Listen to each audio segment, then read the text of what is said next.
సుక్క చెమట రాల్చి పుడమి తల్లి ఎదను చీల్చి ధరణికి శ్రీమంతం చేసి మా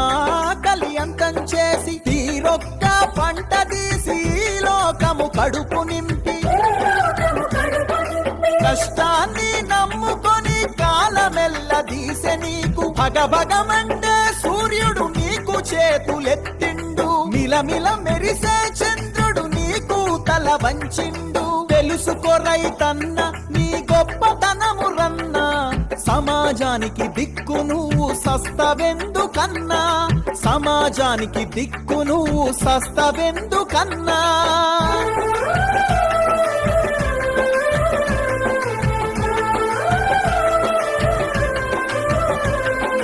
ఈ మానవ జాతిని నడిపించే యంత్రానివి